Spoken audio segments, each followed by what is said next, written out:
Bem, o nome dessa mesa se chama Diálogos do Patrimônio Industrial com a Modernidade, e aí a gente vai ter duas apresentações. A primeira intitula Narrativas da Modernidade, Imagens e Representações do Patrimônio Industrial, e será proferido pela Manuela Finoni, e o segundo, intitulado Patrimônio Industrial, Sociedade e Modernidade, que será conferido pelo Ronaldo Rodrigues. E aí eu começaria aqui fazendo uma apresentação da Manuela, o Finoni. Prazer, Manuela, te conhecer, é uma oportunidade. Então, a Manuela é doutora e mestre em História e Fundamentos da Arquitetura e do Urbanismo pela FAUSP, graduada em Arquitetura e Urbanismo pela FAO Mackenzie, realizou estágio de doutoramento na Universidade de Estudos de Roma, La Sapienza, e treinamento profissional no ICC-ROM, né, do Commons, Roma. Ela é autora do livro Preservação e Restauro, com o qual obteve o segundo lugar no Prêmio Jabuti de 2014, na categoria Arquitetura e Urbanismo. Tem experiência nas áreas de História da Arquitetura e Preservação do Patrimônio Cultural, atuando principalmente nos seguintes temas: patrimônio e museus, política de preservação de bens culturais, teoria e história do restauro, patrimônio da industrialização, patrimônio urbano e urbanização. É membro do ICOMOS Brasil e do TIC Brasil. Enfim, eu agradeço, Manuela, explicando aqui a dinâmica um pouco para a audiência, né? A gente vai ter duas falas em torno de 45 minutos, e a partir daí, né, no final, a gente abre um espaço para debate, para discussão, tá bom? Obrigado, Manuela. Pode começar, por gentileza. Muito obrigada, Ricardo, pela apresentação, e agradeço também, inicialmente, a CAC, né, professora Auxília, por esse gentil convite para fazer parte desse evento, e aí toda a equipe, né, do Docomomo e do TIC, que, né, tiveram a iniciativa de preparar esse evento conjunto, que está com mesas fantásticas. Desde ontem só assisti boas, ótimas discussões, né. Também uma oportunidade muito grande de colocar temas para debate e de estar aqui com o colega Ronaldo, né, para debater sobre os diálogos do patrimônio industrial com a modernidade. Bom, quando eu fui convidada pela professora Auxília, né, pela CAC, para participar dessa mesa,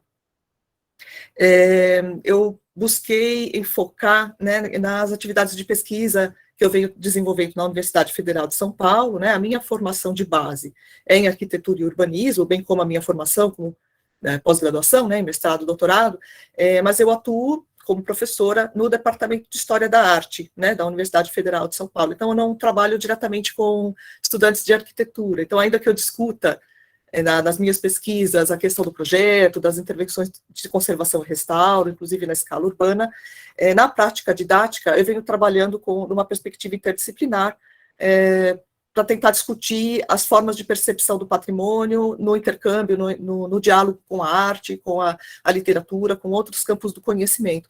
Então, é um pouco nesse sentido que eu trouxe o debate para a gente pensar hoje. Eu trouxe algumas questões para a gente pensar hoje, né? Como se dá esse diálogo do patrimônio industrial com os discursos de modernidade por meio das representações visuais, na fotografia e nas artes, sobretudo no grafite, e como que esses outros instrumentos de leitura do patrimônio podem nos ser úteis, como arquitetos, como agentes da preservação, como atores, né, da discussão sobre o ato de preservar, no momento de compreender essas arquiteturas, né, em constante transformação, essas arquiteturas industriais em constante transformação. Como eu comentei inicialmente, então, eu busquei trazer alguns elementos para a gente refletir a respeito das práticas de pesquisa, e uma perspectiva interdisciplinar para dar conta de compreender, né, os remanescentes arquitetônicos da industrialização paulista, em uma perspectiva de fornecer instrumentos para os processos de patrimonialização, ou seja, né, para o processo de reconhecimento desses remanescentes como patrimônio cultural, e também para pensarmos instrumentos que possam viabilizar sua salvaguarda, intervenção e apropriação social, né, e usos contemporâneos, né. Nesse sentido, as reflexões que eu trago para a gente debater hoje repousam sobre as fontes históricas ou as fontes visuais que a gente pode acessar para discutir os valores desse patrimônio, né, Que fontes históricas são essas? São narrativas, são imagens, são representações simbólicas, né? E como que elas nos orientam nessa tomada de valor, nesse reconhecimento de valores, né, desse patrimônio, nos processos de salvaguarda. Essas fontes visuais, essas narrativas, como elas estão narrando no contexto, né, da necessidade de patrimonialização dessas estruturas, como elas têm narrado a história dessas arquiteturas no decorrer do tempo, né? Essa é uma questão que eu gostaria de problematizar hoje aqui com vocês. E com vistas à preservação desse patrimônio, como que nós podemos interpretar criticamente os discursos e as ideias de modernidade, as narrativas que estão implícitas em muitas desses registros visuais, né? Tentando compreender os registros visuais, as fotografias, os acervos documentais, os projetos arquitetônicos, no contexto histórico, socioeconômico, sociocultural, que lhes deu origem, e compreendendo, então, nesse sentido, a forma arquitetônica, né, o edifício, a materialidade, tanto no passado como hoje, como fruto deste contexto. Isso, sobretudo, para a gente tentar compreender como se representa visualmente os processos de degradação dessa arquitetura, né?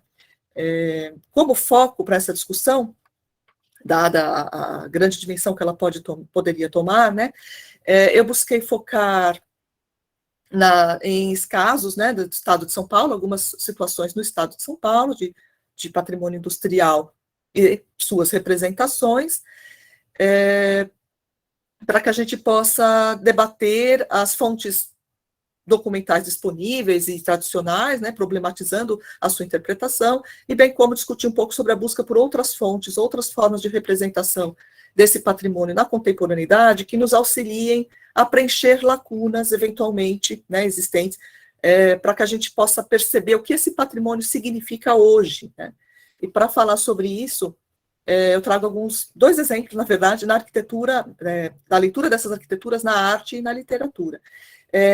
Assistindo às mesas anteriores do evento, né, eu fiquei bastante intrigada com algumas colocações de alguns colegas. O professor Eduardo Romero de Oliveira, por exemplo, colocou na mesa de abertura, né, do evento algumas provocações. Ele fala que o que é esse patrimônio industrial que a gente quer preservar, né? Quais são os valores desse patrimônio arquitetônico ou urbano, enfim, que nós pretendemos preservar? Como que a gente enxerga esse patrimônio além da frieza da máquina, né? Eu fiquei com essas questões em mente e acho que algumas das reflexões que eu trago aqui para a gente hoje perpassam essa problematização, né? Quais são como a gente lê esses aspectos intangíveis da matéria arquitetônica por meio da busca dessas outras fontes, ou registros, ou representações, né, da arquitetura nas artes e na literatura. Bom, pensando aqui inicialmente nas fontes históricas, nos acervos que habitualmente nós nos valemos para dar conta de historiar, de estudar, de conhecer as arquiteturas, né, industriais que receberão uma futura intervenção ou que estão passando por processo de salvaguarda, né? Eu destaco aqui nesse slide que, geralmente, nós nos valemos de acervos institucionais ou fundos documentais de empresas, fundos de documentais de institutos de pesquisa, né, de universidades, mas também as próprias revistas de arquitetura, que nos oferecem peças gráficas dos projetos originais, fotos das obras recém-inauguradas. Então, muitas das apresentações, né, que nós temos assistido aqui no evento, elas trazem essas imagens, né, essas fotos de acervos empresariais que tinham ali como intuito registrar os espaços arquitetônicos no momento da inauguração, ou para registrar os processos de ampliação da fábrica, ou mesmo para dar subsídios para a gestão desses espaços do ponto de vista empresarial. Também temos acervos institucionais, como de bibliotecas de universidades, que subsidiam, né, projetos de pesquisa, processos de pesquisa voltados ao estudo dessas arquiteturas, e que nos falam muito sobre a materialidade, de fato, sobre o projeto, sobre as intenções projetuais originais, que nos fazem entender, né, essa materialidade. No entanto, ficam apesar de todas essas peças, né, documentais serem importantíssimas para a gente compreender esse patrimônio, o que eu gostaria de colocar aqui em questão, né, e conversar um pouco com vocês, Que outros instrumentos, além dessas imagens, desses acervos fotográficos, acervos projetuais, documentais, a gente pode lançar mão para compreender, sobretudo, o processo de transformação dessas arquiteturas ao longo do tempo, né? Porque, geralmente, esses acervos documentais e visuais, né, fotográficos, projetuais, eles nos informam muito sobre as obras arquitetônicas no momento da sua inauguração, ou no momento de uma ampliação, ou no momento de pujança econômica dessas indústrias. E, no entanto, quando nós estamos aqui nos deparando com processos de patrimonialização, geralmente nós estamos diante, né, de arquiteturas em acelerados processos de degradação, né, já um momento de decadência, né, dessas indústrias, ou mesmo de fechamento dessas fábricas, né, mas nós muitas vezes temos poucos registros sobre esse processo de transformação, né? Então como a gente lida com esse dado do ponto de vista documental.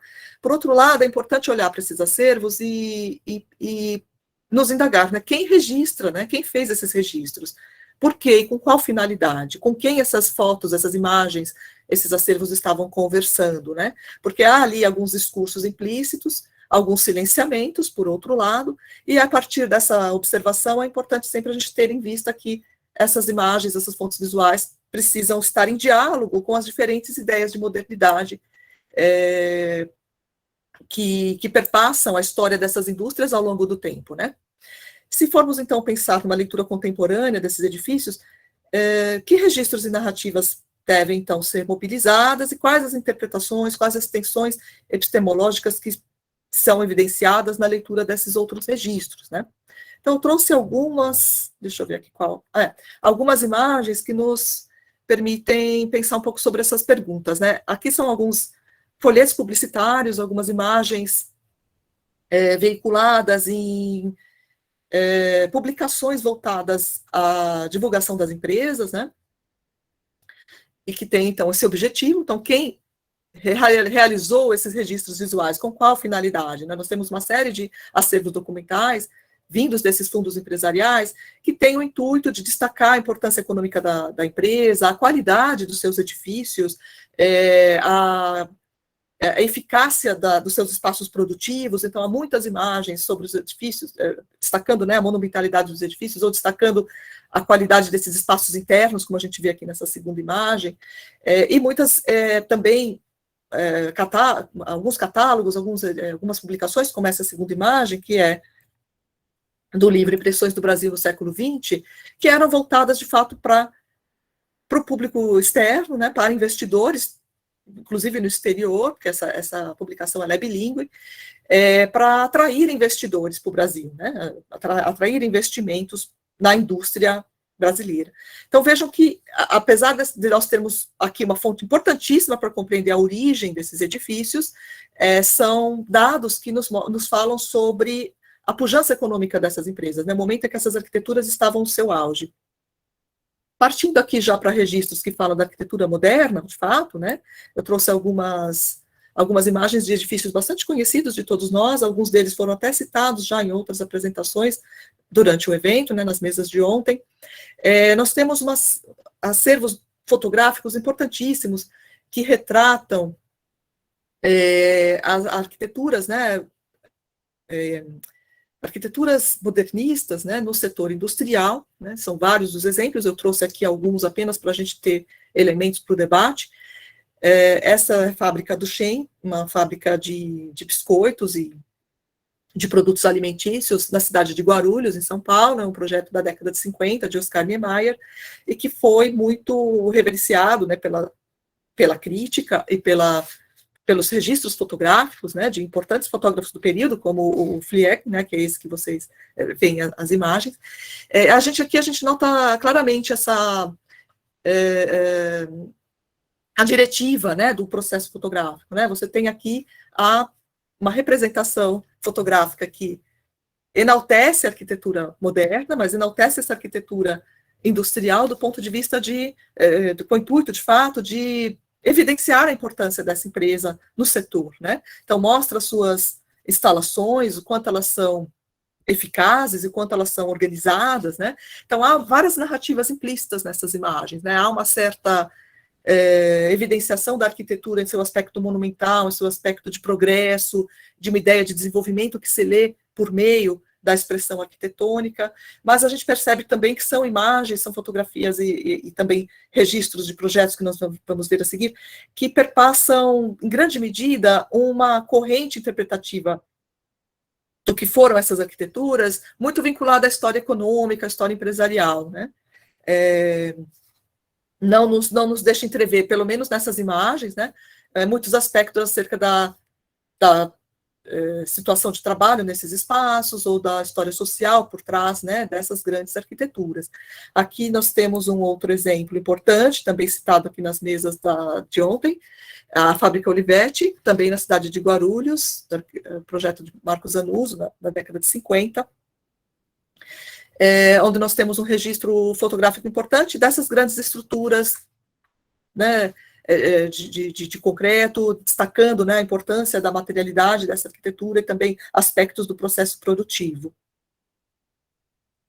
E há vários exemplos de outros registros fotográficos nesse sentido, trouxe apenas alguns para a gente ter ideia de como se dá, né, essa narrativa implícita na imagem. Aqui é um exemplo da fábrica de Jeep, em São Bernardo do Campo, um registro da década de 50, que mostra justamente um processo de ampliação da fábrica, um processo de implementação de uma linha de produção, né, ali. Então, há o edifício em destaque, o edifício em construção em destaque, na sua inserção num espaço que está em processo de urbanização, em processo de ocupação.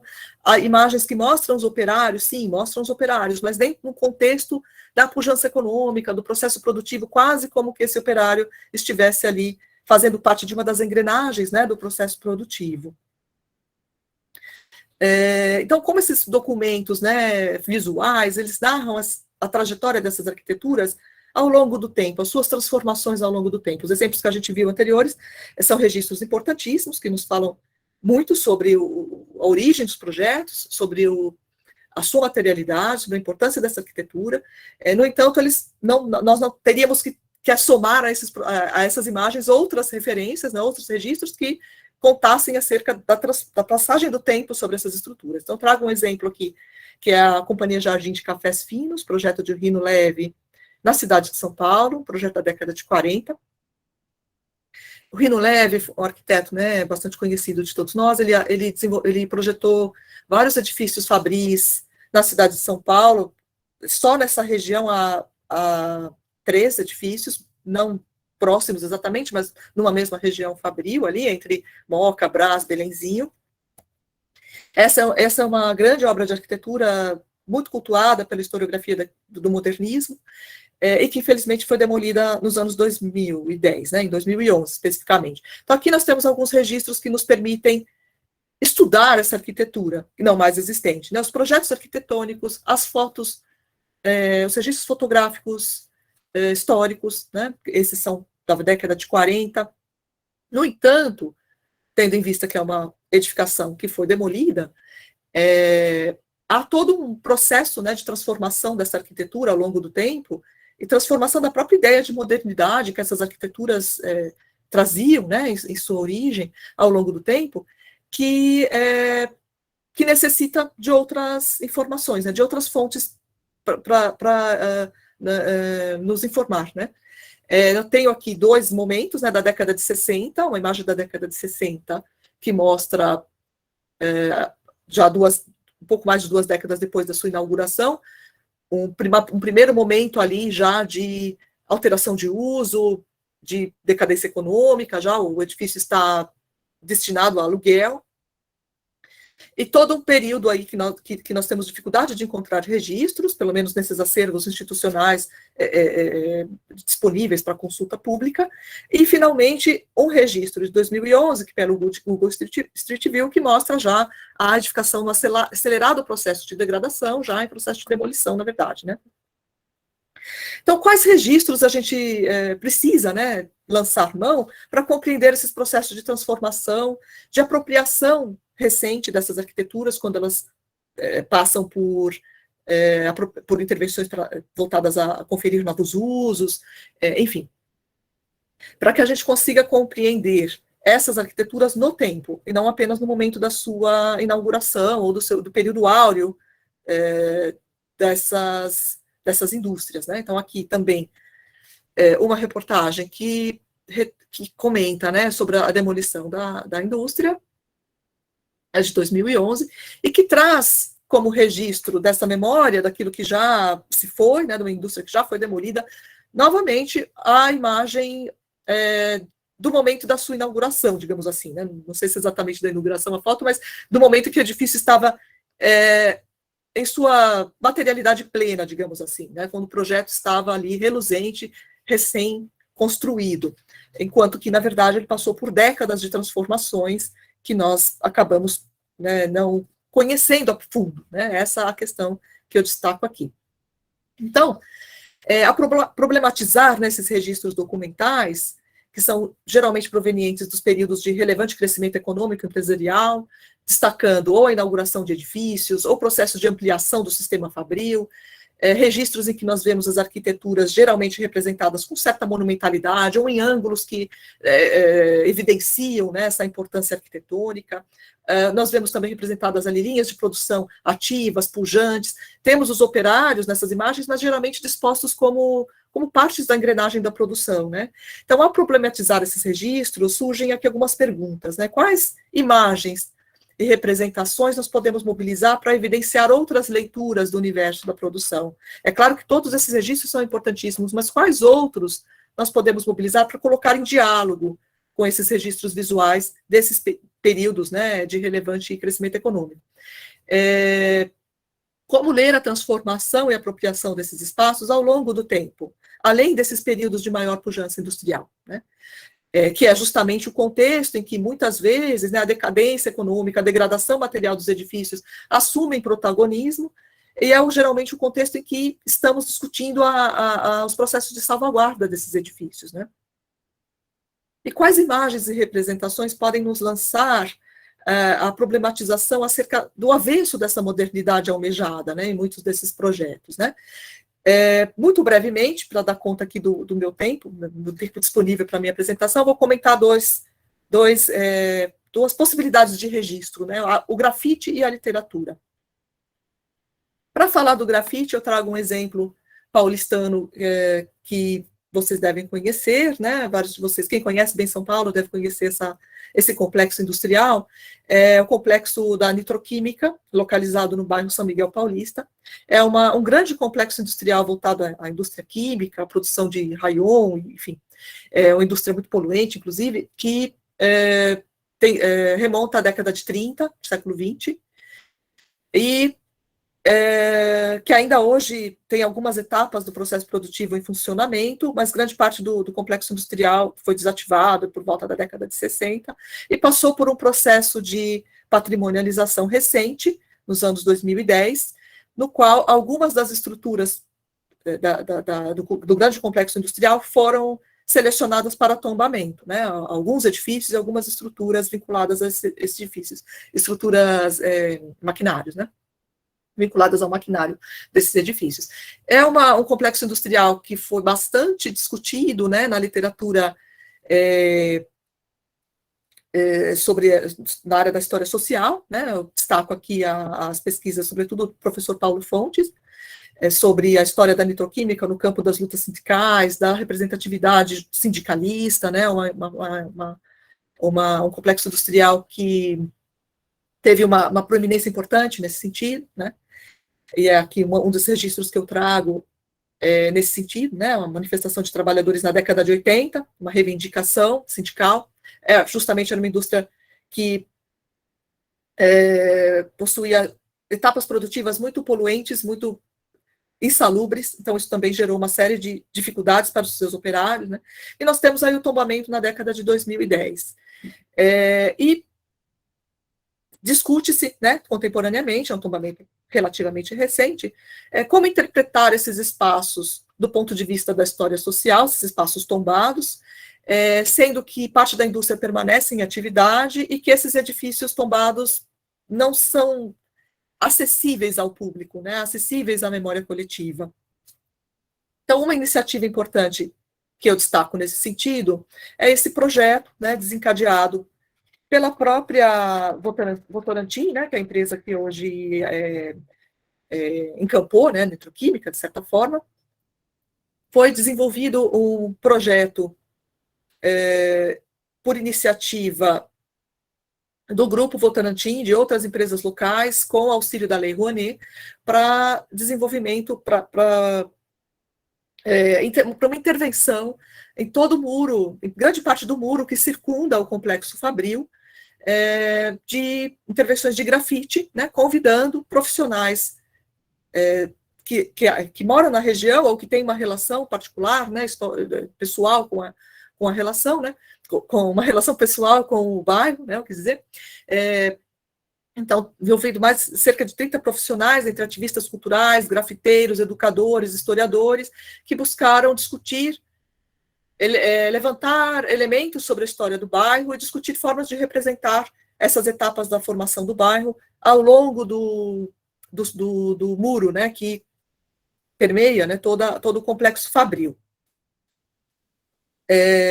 Aqui nós temos uma imagem de um dos painéis, né, desse grande muro, que retrata uma das passagens, né, históricas aí da formação do bairro São Miguel. O bairro de São Miguel Paulista é um dos bairros é uma das regiões, né, da cidade de São Paulo de ocupação mais antiga, né, ela remonta a ocupação indígena, né, nós tínhamos ali povos originários, que depois foram, então, catequizados pelos jesuítas, há ali uma igreja importante, né, a Capela de São Miguel Paulista, tombada pelo IFAM, remonta ao século XVII, então há toda uma história do bairro vinculada à ocupação, né, dos povos originários, vinculada à catequização, e posteriormente aos processos, já no século XIX e XX, aos processos de industrialização, e essas várias etapas foram interpretadas por esses profissionais, historiadores, educadores, e por esses grafiteiros, que então foram convidados a elaborar esses painéis. Então, tem alguns trechos do painel, né, conforme divulgado na mídia. Esse painel já tenta retratar a chegada dos migrantes, né, no bairro, sobretudo para atender à produção fabril, da nitroquímica em grande medida, mas de outras fábricas também da região. Aqui o processo, né, de desenvolvimento dos painéis. Então, são cerca de 228 painéis, aqui eu tenho a informação exata, envolvendo 30 profissionais, 25 grafiteiros, com apoio da Lei Rouanet. Então, claro, aqui nós temos uma iniciativa de interpretação desse patrimônio industrial, ainda que seja, né, dos muros que cercam esse patrimônio industrial, mas é interessante a gente pensar nesses muros como aquilo que limita, que define a delimitação entre o patrimônio industrial e o bairro envoltório, né? A leitura que se faz desse momento de transição entre o espaço fabril, o espaço da fábrica, o espaço do operário, e o espaço naqueles que habitam ao seu redor, né? Que as famílias que vivem nesse bairro, muitas delas têm histórias de vida muito próximas, né? À participação nesse ambiente operário, né, na nitroquímica e em outras fábricas da região. Então, como se dá, né, como a gente pode promover essa conexão entre os habitantes dos bairros, né, que contêm esses patrimônios industriais tombados, e a leitura contemporânea que se faz dessa história, dessa memória fabril, ou dessa memória urbana, que envolve outros aspectos, outras etapas do desenvolvimento do bairro, em diálogo com a modernidade, de certa maneira, trazida pela indústria e todas as mazelas também que essa modernidade, de certa forma, envolveu, né, nesse caso específico. Então, nesse caso da nitroquímica, eu trago uma iniciativa que é empresarial, né, parte do próprio Grupo Votorantim e de outras empresas e associações de bairro locais, para promover esse processo de envolvimento com o público, né, com os moradores locais, por meio do grafite. No entanto, a gente vê em vários bairros fabris, na cidade de São Paulo, mesmo em outras cidades fabris do estado, várias intervenções de grafite que são espontâneas, que são, né, provocadas ali pelos grafiteiros, pelos coletivos, né, vinculados à arte do picho, espalhados pela cidade, que não são iniciativas promovidas por nenhuma associação específica, são iniciativas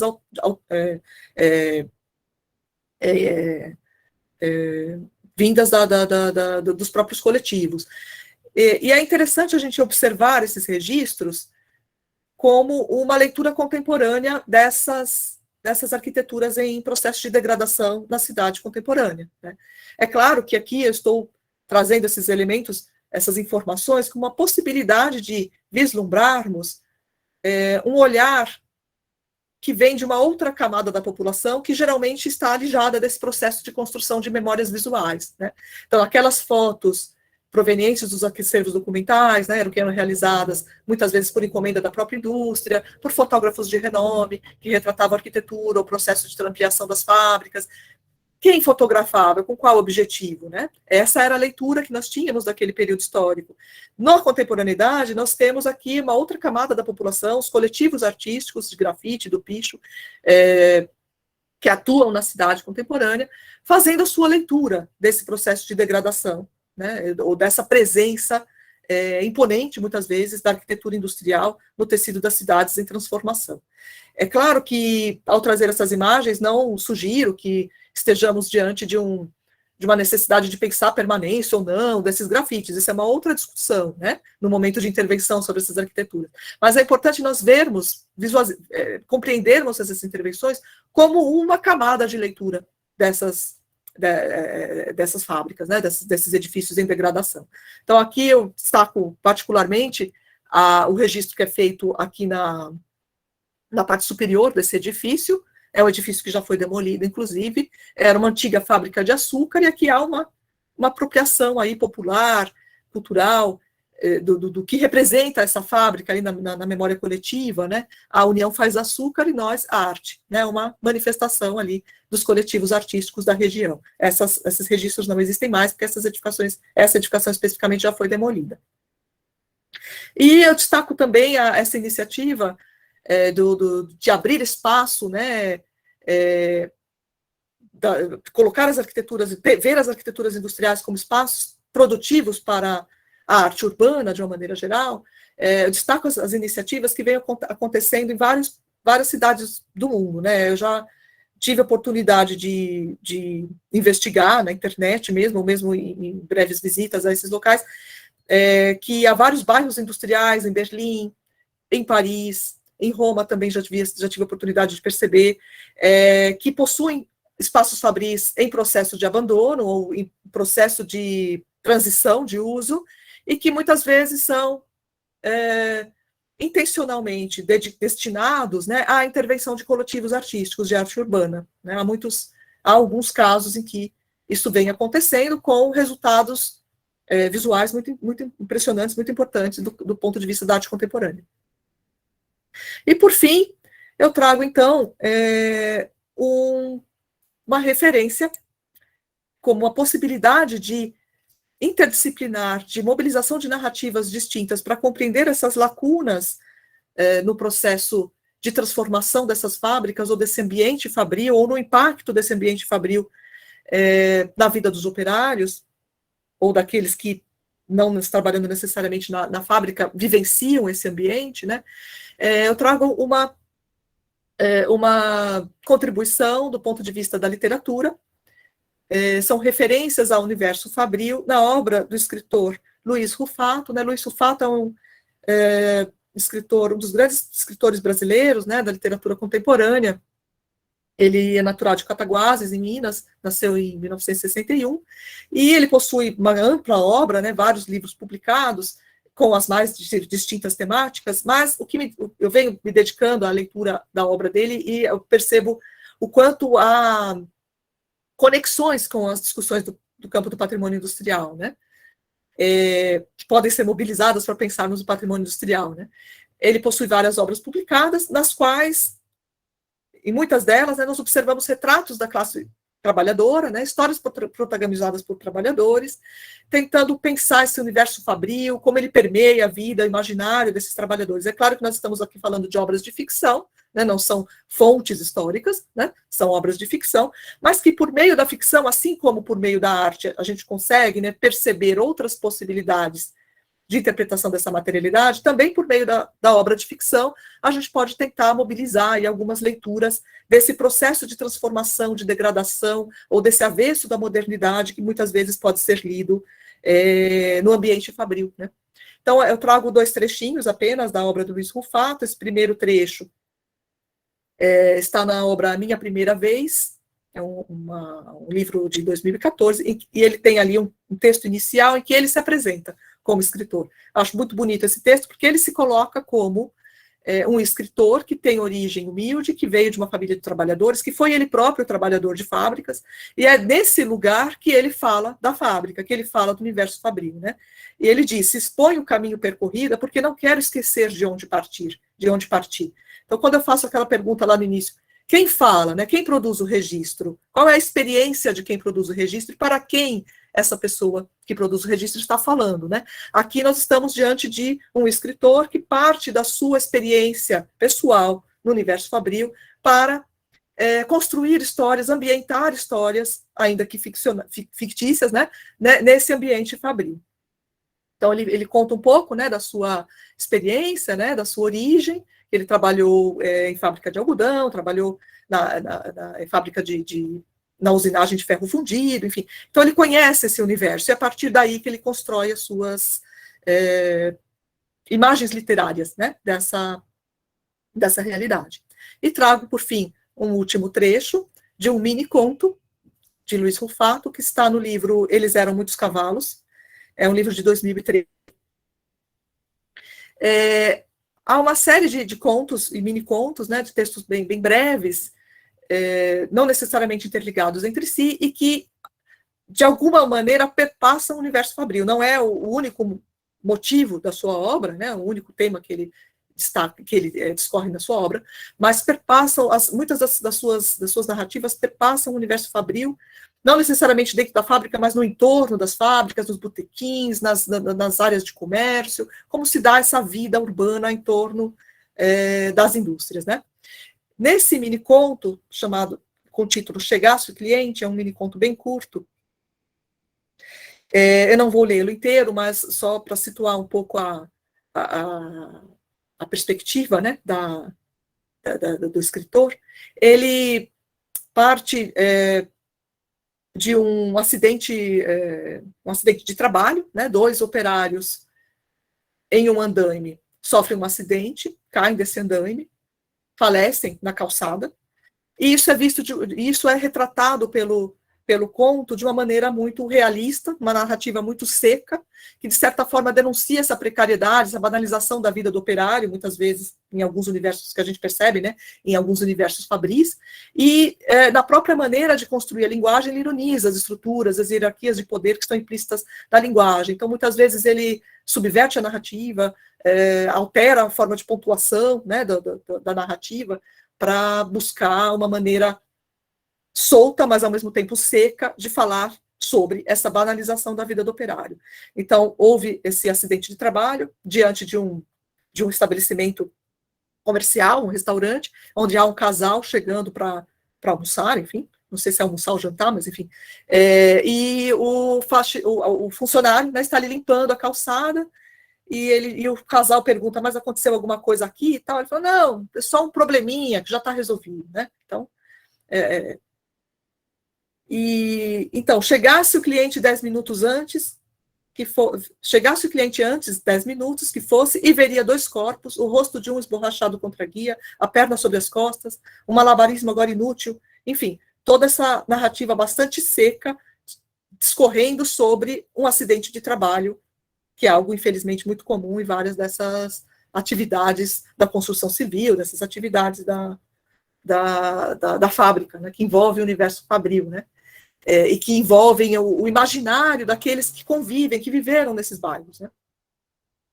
Então, aqueles que passam pela via, observam os trabalhadores no andaime e por vezes morrem de inveja, porque estão desempregados e não têm emprego, ou riem, porque não querem aquele emprego, né? Estão empregados e não querem um emprego tão insalubre. Então, ele ironiza, numa narrativa seca, essas circunstâncias do universo do trabalho, que perpassam essa narrativa de modernidade, essa narrativa de progresso, de desenvolvimentismo, que muitas vezes as fontes visuais nos levam a priorizar, mas que, então, precisam, por meio dessas outras narrativas, serem visualizadas e problematizadas, né? Bom, eu concluo por aqui, não vou ler o conto todo, fica aí a referência para vocês buscarem. Não sei se eu extrapolei o meu tempo aqui, peço desculpa se eu fui muito além, mas fico à disposição aí para as perguntas e para as discussões que essas, né, questões possam suscitar. Muito obrigada pela atenção. Obrigado.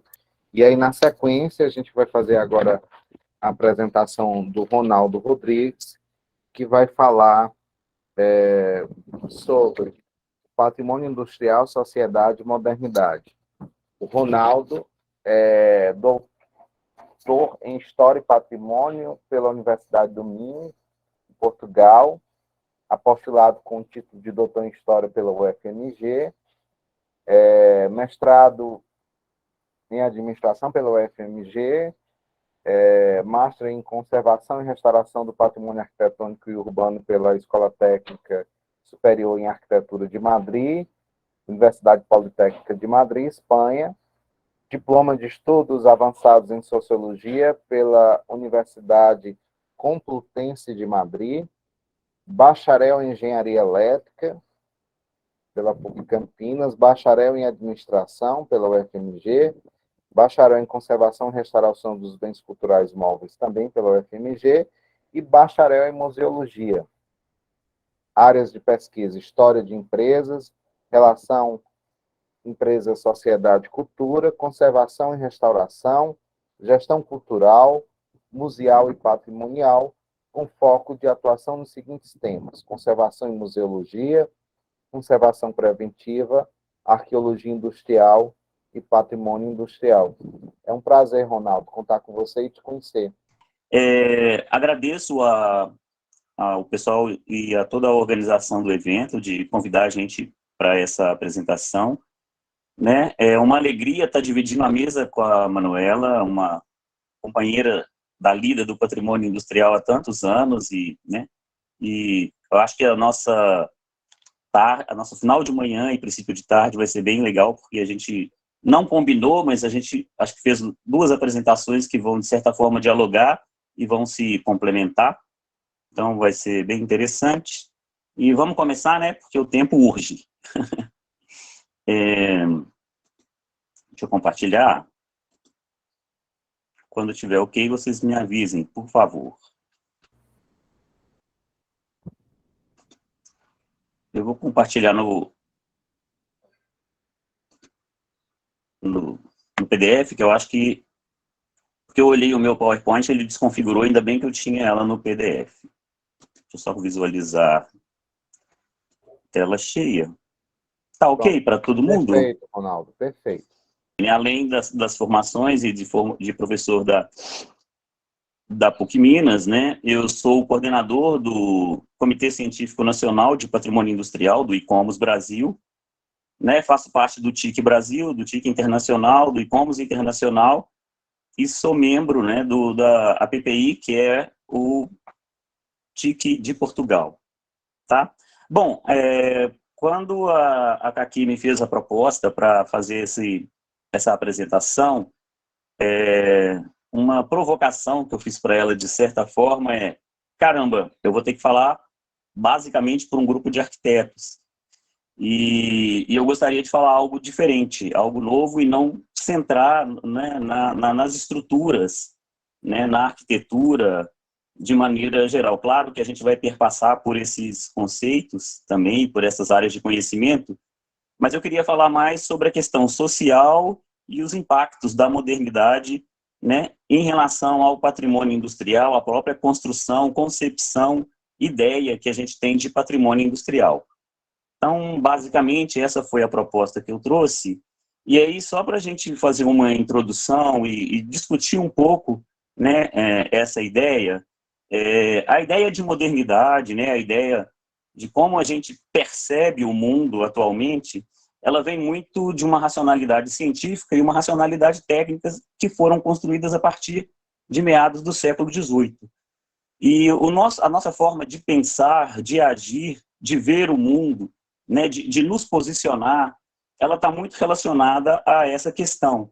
E a ideia da modernidade, ela tem por origem e se baseia, né, de certa forma, lá na segunda metade, principalmente do século XVIII, na formação dos estados nacionais, então, da forma como nós enxergamos, né, a sociedade, da forma como ela está estruturada, a estruturação dos estados, né, a forma de gestão desses estados, a forma de colocação do indivíduo em relação à sociedade, o seu posicionamento em relação ao mundo, em relação ao local onde ele vive. Então, esse posicionamento e essa racionalidade que a gente vem construindo, né, através dos estados nacionais, com a questão da gestão mais formalizada, o posicionamento de uma legislação mais específica, de uma relação das classes e dos indivíduos com esse órgão gestor e com os diferentes órgãos gestores, porque com a formação do Estado Nacional a gente tem, de certa forma, a criação do Estado moderno,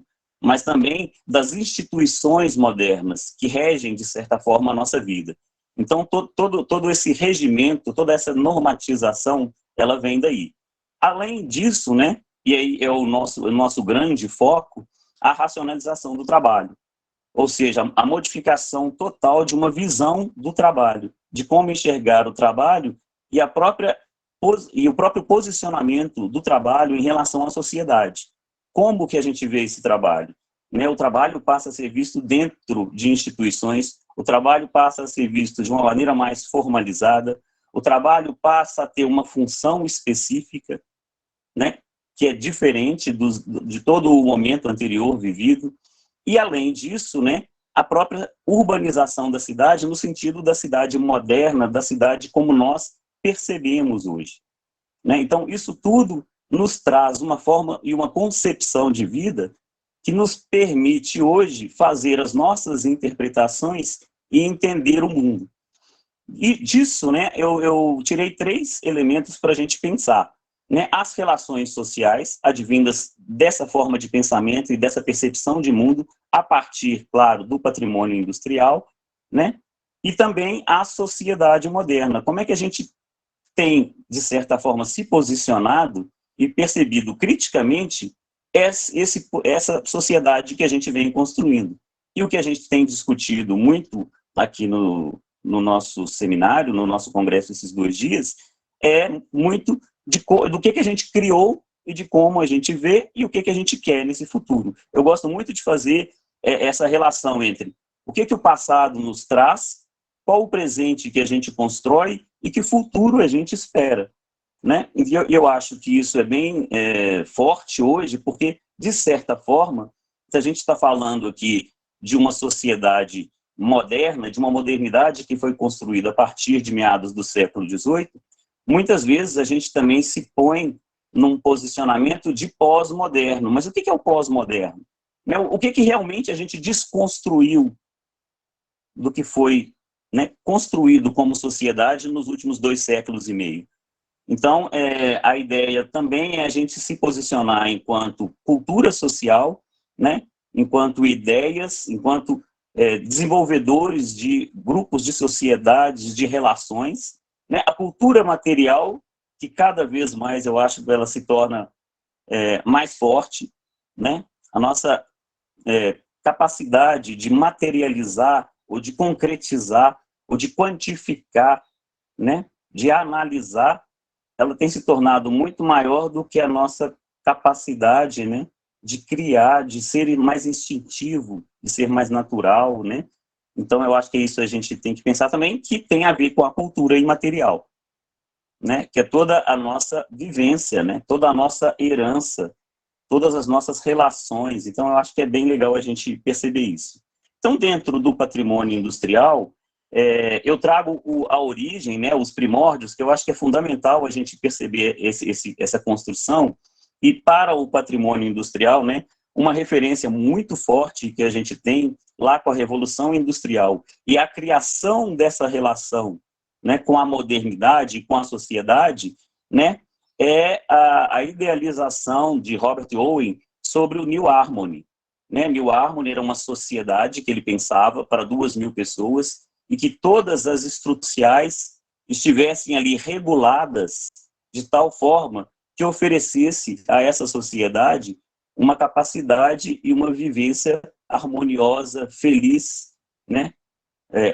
Em ordem, com um progresso pujante. Então, essa era a ideia de New Harmony, né? Em que todos participassem, em que todos colaborassem, em que houvesse, né, uma integração e uma cooperação entre todos os membros dessa comunidade. E aí, essa proposta de New Harmony, né, o Robert Owen, ele traz, e aí sim, efetivamente, a gente começa a falar de patrimônio industrial, ele traz para New Lanark, né, na Escócia, uma próspera indústria têxtil, em que ele integra a essa indústria todas essas características da modernidade, né? Todos esses elementos da modernidade. Né? Aí é uma foto maravilhosa lá do site, né, da própria New Lanark, eu trouxe aí para vocês, né, os links, então depois quem quiser entrar e ver e trabalhar com mais detalhes, né, ela está aberta à visitação, se forem, né, e tiverem a oportunidade de ir lá, é um lugar fantástico, é um patrimônio mundial reconhecido, né, está lá na lista da Unesco também, então quem quiser entrar e ver, né, todo o contexto que eu estou colocando dessa modernidade inserida, né, na comunidade de New Lanark é sensacional, além do site, né, da próprio órgão de patrimônio cultural, né, da Grã-Bretanha, que faz uma menção especial e tem todo um trabalho interessante em função de New Lanark. Bom, a New Lanark era um complexo industrial em que você criou, em que o Robert Owen criou e possibilitou desenvolver todas essas relações, né, sociais. E aí ele tinha a Casa dos Operários, tinha um centro de formação, tinha um centro de convivência, de ócio, né? Ele tinha áreas de plantação para a própria sustentação desse complexo, né? Que ele não tivesse que depender de outras áreas. Então, New Lanark é uma referência para a gente, né? E aqui eu trouxe duas fotos que são bem interessantes, fotos não, né? Duas gravuras que são bem representantes de New Lanark, uma, né, da área produtiva e a outra da escola, né, de formação dos jovens. E aí, dentro dessa perspectiva, né, a gente vê a tradução dessa ideia de modernidade trazida para dentro do complexo fabril, né?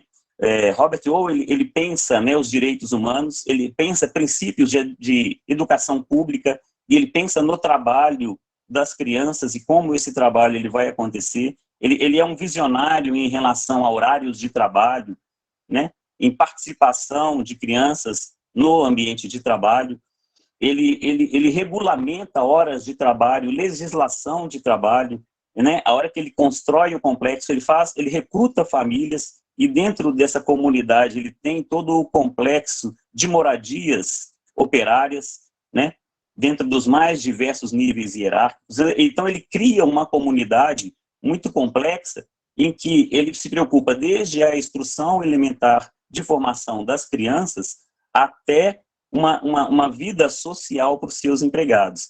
Além de tudo, ele fala de meio ambiente, então ele também é um visionário em relação à sustentabilidade, o que a gente coloca hoje muitas vezes, né, já foi colocado, né, em seminários anteriores, né, pelos nossos colegas, a relação da empresa com o ambiente, a questão de sustentabilidade, ele já coloca isso como um elemento fundamental. Então, esse Instituto de Formação do Caráter que ele cria, né, no princípio do século XIX, quando ele gerencia, né, a New Lanark, ele traz essa visão ambientalista, uma formação humanística, uma estrutura bem complexa do que era pensar essa modernidade de uma maneira mais ampla, de uma maneira mais global.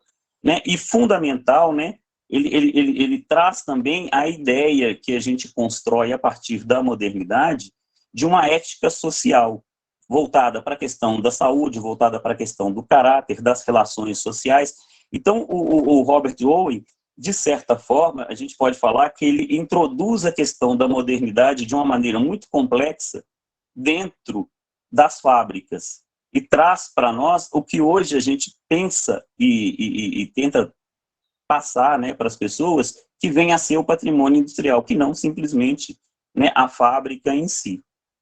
Bom, essa foi só uma introdução para a gente, porque, como a Caqui também pediu para a gente falar sobre casos brasileiros, eu trouxe um caso que eu estudei bastante, né, como eu sou um bom mineiro, né, e da capital, eu estudei um caso em Minas Gerais, que foi da primeira grande siderúrgica nacional, que foi a Companhia Siderúrgica Belgo-Mineira.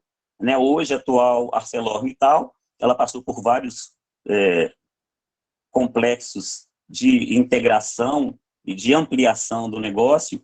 Hoje ela é a Mittal, né, ela foi a Arcelor, e antes tinha sido a Belgo-Mineira, e antes de ser a Belgo-Mineira, ela tinha sido a Companhia Siderúrgica Mineira, mas por um período muito curto, porque esse senhor que está aí, o Louis Ench, né, ele vem junto com a comitiva, né, belgo-luxemburguesa no início do século XX ao Brasil e principalmente a Belo Horizonte, Minas Gerais, e de certa forma eles se tornam parceiros dessa Companhia Siderúrgica Mineira e em 1921 a empresa acabou de completar o seu centenário, né, ele cria a Companhia Siderúrgica Belgo-Mineira e ele traz todas essas ideias de modernidade e de construção de uma indústria que tivesse uma preocupação social muito grande.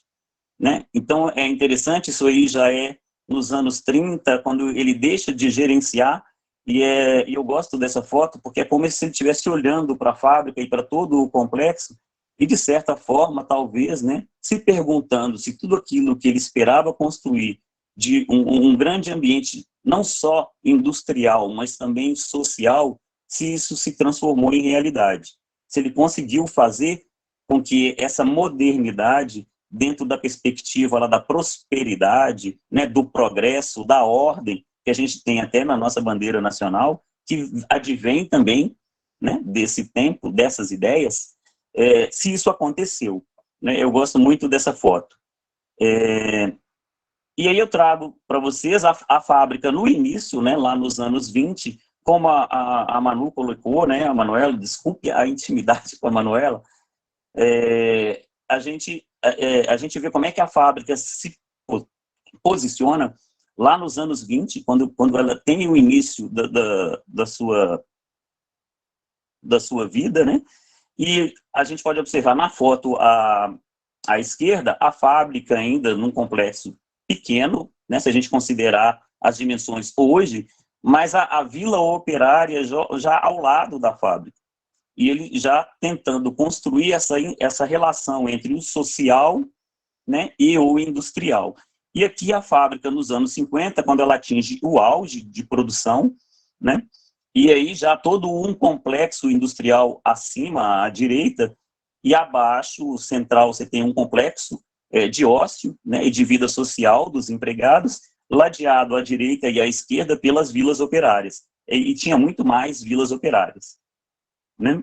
Bom, e aí eu trago algumas imagens para a gente, né, aqui a fábrica nos anos 20, né, já pensada a partir de toda uma estrutura moderna, de uma arquitetura moderna, de uma arquitetura que aproveitasse, né, toda a iluminação natural, os vãos, tudo isso é percebido nas fotos, e que eu trago, né, duas fotos emblemáticas para mim, uma foto lá dos anos 20 e 30, da fábrica em funcionamento, então a gente percebe, né, o tamanho do galpão, a pujança que esse galpão tem. Eu gosto de reparar muito o tamanho das pessoas perto do tamanho da fábrica. Então, como é que a fábrica se impõe, né, dentro da sua estrutura, dentro da sua monumentalidade, e como é que isso, de certa forma, cria, né, na gente uma percepção de o que a gente representa e o que a fábrica representa para a gente, o que ela representava para esses operários, é o que a Manu colocou também, né?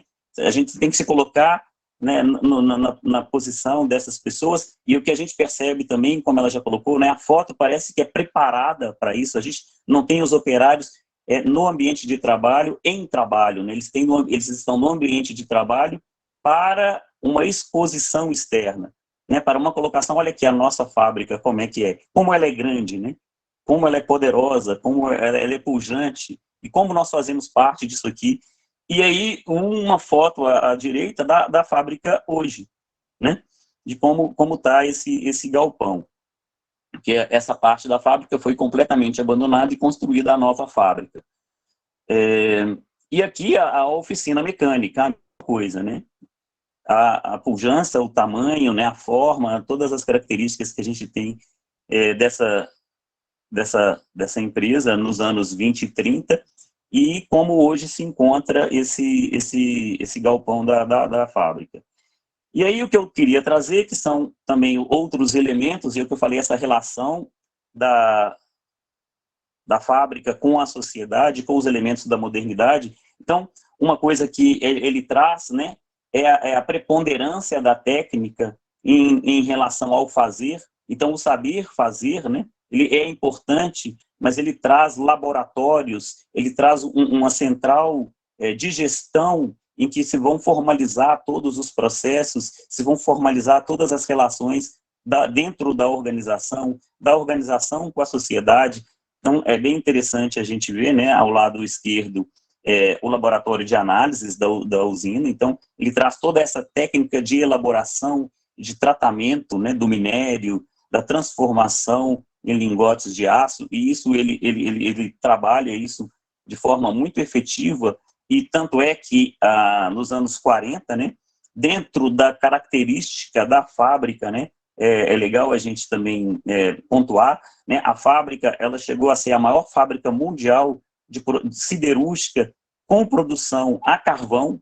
Então ele desenvolve toda uma tecnologia carvoeira, a carvão vegetal também, né, porque no Brasil, na época a gente tinha as fábricas a carvão mineral, mas a de Minas Gerais, né, a Belgo Mineira, ela se especializa na produção por meio do carvão vegetal, e ela se torna a maior empresa mundial, né, a mais produtiva dentro dessa perspectiva, e ele prezava muito pela técnica, né, pela tecnologia, como um elemento fundamental para poder alcançar, né, essa posição. Aqui eu coloquei as vilas operárias, né, que nos anos 50, 40, 50, praticamente circundam toda a fábrica e criam, né, uma conexão com a cidade de Sabará. É interessante isso, porque hoje a gente, né, percebe a Belgo Mineira dentro, né, conurbada pela cidade de Sabará, mas lá nos anos 20 e 30, ela era siderúrgica, que era um distrito, e era afastado de Sabará, né, da cidade tradicional, histórica, né, barroca, que a gente conhece, muita gente conhece, e não tem essa percepção da cidade industrial. E depois é que a gente vai ver como que isso se deu, e como é que essas duas cidades se encontraram, e como uma hoje faz com que a outra sobreviva e com que a outra tenha uma certa relevância. Aqui, né, alguns elementos característicos que aí também tem a ver com a questão da modernidade, que são as classes sociais. Dentro da hierarquia social também se tem a hierarquia industrial, né? Então, lá à esquerda, a residência do contramestre, ao centro, a residência do engenheiro, e à direita, a residência do médico, né? E a gente percebe, né, toda a questão social também refletida na questão arquitetônica, na questão de visualização dentro do que ele imaginava como cidade. E um ponto, perdão que eu estou um pouco gripado, me perdoem pela indiscrição. E aqui é interessante porque o Enche, ele cria as vilas operárias no intuito de oferecer aos empregados uma possibilidade de melhor moradia. Então, ele oferece as casas para os empregados, e ele tem, né, nessa oferta, né, nessa locação, uma cobrança simbólica dos empregados. Mas qualquer modificação que fosse feita na casa, né, qualquer alteração, até mesmo a locação, se saísse, né, um funcionário e entrasse outro funcionário, tudo isso era registrado em fichas. E você tinha ficha para todas as casas, de todas as vilas operárias da Belgo Mineira. Né? Isso até os anos 50, quando se tem a modificação, né, da nossa ideia, né, de relação com a moradia, né, e se criam vários processos de obtenção, né, da casa própria, e a própria Belgo começa também a vender as suas casas para os seus operários. Mas até os anos 50, né, lá você tem todos os registros ao lado também, né, de um croquis da casa, porque já nos anos 40 e 50 você podia fazer modificações, mas só com a autorização da Belgo. Né?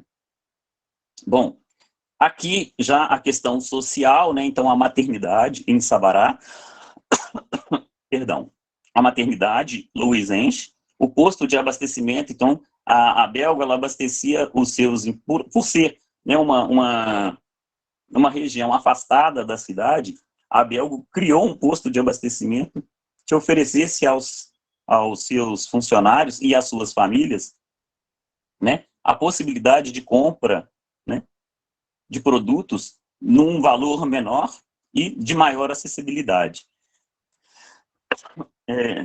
E por último aqui, né, falando da Belgo, né, em Sabará, a questão social e de ócio, né, que o clube, né, o Esporte Clube Siderúrgica, que chegou inclusive a ser campeão mineiro de futebol, né, na década de 60, por 2 oportunidades, com a fábrica ao fundo aqui, né, o Rio Sabará, que divide essa área social da área industrial. E aqui uma outra visão também do clube. A outra fábrica, já construída nos anos 50, como uma ampliação né, da Belgo Mineira, e como uma visão também do luizense, é a usina de Monlevade. Né? Inclusive, a cidade de Monlevade é conhecida como cidade-fábrica, porque ela surgiu a partir da Belgo Mineira. Né? E isso a gente tem N casos no Brasil em que o elemento industrial ele vem primeiro, né? E com ele toda a estrutura social, e a partir daí que surgem as cidades. Então, a cidade de Monlevade, ela surge a partir da proposta de instalação da segunda fábrica, e hoje a maior fábrica, né, da companhia na cidade de Monlevade. Isso nos anos 50, quando ela se estrutura. Tem um trabalho muito interessante do professor Fábio, da Universidade Federal de Juiz de Fora, é a tese dele de doutorado, em que ele faz a discussão de toda essa relação, né, da fábrica com a cidade, né, e ele trabalha especificamente o projeto, né, da cidade, da Vila Operária. Isso tem um concurso para a implantação dessa fábrica. E é interessante, né, um spoilerzinho, né, o Lúcio Costa, ele participa desse concurso, mas o projeto dele fica em último lugar. Né, o projeto dele não é o projeto, né, visionário e o projeto que o luizense considerava para a implantação da fábrica. Justamente o projeto que ganha é justamente o projeto que tem toda essa perspectiva a partir lá da perspectiva do Owen, né, de uma relação com o social muito próxima e muito calcada nas ideias, né, da prosperidade, do desenvolvimento, né, do progresso e de todas as relações sociais nela estabelecidas dentro desse complexo industrial. Então, aí, eu gosto muito dessa foto da fábrica também, ela é muito impactante, né, e aqui algumas fotos, né, da usina lá de Monlevade, da usina Piracicaba, que é o nome dela. Aqui já a questão social, então o Hospital Margarida, que foi o primeiro grande complexo hospitalar da cidade, e ainda hoje é o maior complexo hospitalar da cidade, né? E o luizense, ele pensa num lugar bucólico, no lugar em que o próprio lugar e a integração entre o hospital e o lugar possibilitem, né, aos pacientes e também aos trabalhadores uma relação de maior harmonia, né, e que propiciasse, né, e possibilitasse no pensamento dele, né, uma recuperação mais rápida das pessoas. Então é interessante a gente perceber isso. Aqui o grupo escolar, que é integrado à Vila Operária, né, que está integrada à fábrica, duas visões do grupo escolar Santana. Aqui as vilas operárias, né, então à esquerda dá para a gente ver bem, né, a fábrica lá no alto, à esquerda, e a Vila Operária, né, circundando a fábrica. Aqui à direita, uma ampliação dessas vilas operárias. Do outro lado do rio, a mesma coisa, aqui em Sabará. Então a história se repete, porque a fábrica ela também vai se ampliando até os anos 70. Aqui eu gosto muito de trazer, porque é uma foto emblemática, ele se preocupa inclusive com essas relações de crença, né? Então, há um projeto da Igreja São José Operário, e há uma briga muito grande com a Igreja Católica, porque ela é uma igreja em V, né? Eu coloquei aqui uma foto pequenininha, mas dá para perceber na foto à esquerda, né? É uma igreja em V, né? Num estilo completamente diferente, né? Dedicada aos funcionários e às suas famílias, né? Para a expressão da sua fé, e há um movimento muito grande dos próprios operários para que essa igreja ela seja consagrada pela Igreja Católica, né, lá nos anos 50. E eles acabam conseguindo isso. Mas a briga foi grande, porque ela não tinha, né, uma estrutura tradicional de igreja. E aqui algumas outras fotos, eu gosto muito de comparar. Então, o que a Manuela falou também, né, a foto à direita, né, da turma do laminador, da siderurgia, nos anos 30. Então, a gente vê também a diferença, né, de colocação do próprio operário dentro da sua estrutura de trabalho. Então, eu falo, né, que EPI, né, que condições de trabalho a gente pensava, mesmo para a época, né, e a gente tem que se colocar lá nos anos 30, o que era isso nos anos 30, o que passa a ser isso nos anos 60, essa foto possivelmente dos anos 50, anos 60, né, já num outro ambiente, que era a tipografia, né, então tinha uma gráfica também para a produção de toda a documentação da indústria, mas também de toda os documentos e tudo que era necessário para a formação, né, livros, cadernos, para os filhos dos funcionários, né, nas escolas, que não era só aquela escola, tinha um conjunto de escolas. E aqui, para fechar, né, que eu acho que é uma preocupação legal e que a Manu falou de outras percepções, em Molevade foi criado um álbum de figurinhas, né, em que você conta a história da cidade. E há uma relação direta entre o desenvolvimento da cidade, né, com a questão social. E esse álbum ele foi distribuído para uma determinada série do ensino fundamental e foi pedido junto aos professores de história, geografia, português, né, que levassem pessoas da família que trabalhavam e contavam a sua história, né, e se identificavam com os cromos, né, que estão aí à direita, que compunham o álbum. Há um editorial no álbum apresentando o álbum, né, falando da relação que a fábrica tem, e eu confesso que até hoje eu não conheço nenhuma outra iniciativa parecida a essa de Molevade. E foi um sucesso tão grande que, assim, né, isso ficou um marco. Esse álbum ele é um marco dentro da história da cidade, que a partir dele se criou mais ainda o vínculo da cidade, né, das pessoas com a fábrica. Bom, e aqui um geral, né, dessa relação entre a modernidade e o patrimônio industrial. Como é que todos esses elementos de assistência social, educacional, as relações com a sociedade, né, o lazer, a infraestrutura, tudo isso conforma o modelo, né, de sociedade que a gente pensa para a modernidade, do qual faz parte, né, a indústria. Né? Então, como é que isso se constrói, como é que isso representa para nós hoje? O nosso ser, como nós somos, como nós vemos o mundo, como nós nos posicionamos, né? E o que eu falei, o que mundo que a gente quer para frente, né? Que relação a gente quer, né, entre esses elementos sociais que a gente tem construído com a nossa própria vida, com a nossa própria família, com a sociedade em que a gente está inserido. Eu trago, para fechar, algumas considerações rápidas, né? A primeira, a imagem que a gente tem da cidade hoje, e aí a imagem a partir dessa visão do patrimônio industrial. Né? A gente tem uma imagem da cidade, segundo o patrimônio industrial, né, a fábrica como um mega objeto, né, os modelos de cidade como produto do homem, como produto dessa sociedade moderna que a gente criou. Né? Então, a fábrica passa a ser aquele, como eu coloquei anteriormente, né, daquela foto dos operários dentro do laminador, né, da área de laminação, é uma coisa absurda, é uma coisa, né, monumental, né, de certa referência social para a gente, né, de pertencimento.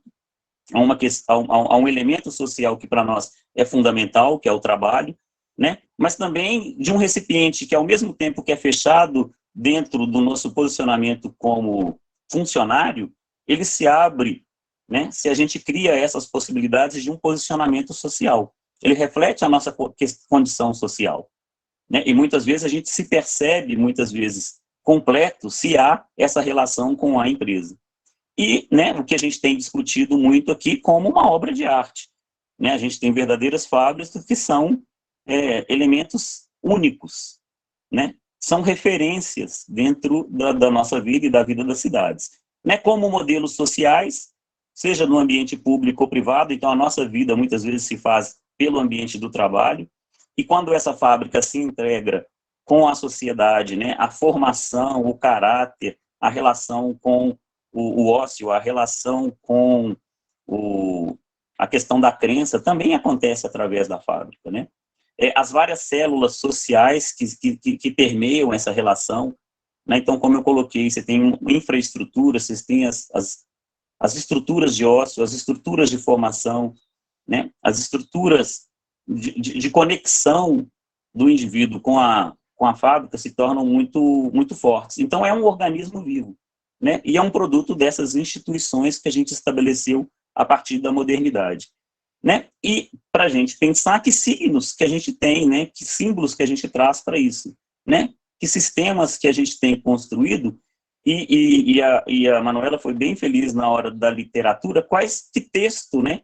Ou seja, que história é essa que a gente está construindo, né? E que as fábricas, né? E que a indústria constrói, e para a qual e dentro da qual a gente está, e que a gente pertence e que muitas vezes a gente nega, né? E aí eu acho que ela é um modelo de uma força enorme, né? É um imã de atração de várias questões pessoais e sociais, mas ao mesmo tempo é um redemoinho, é um misturador absurdo, em que muitas vezes a gente está, né, num liquidificador que a gente não sabe o que vai sair dali, né? Ou como a gente se posiciona, ou se isso se torna uma coisa única, que é a ideia do liquidificador, ou isso destrói tudo, né? Porque tudo que está ali vai se tornar uma massa única, de um pensamento único, de um padrão, né? E isso a gente pode parar para pensar.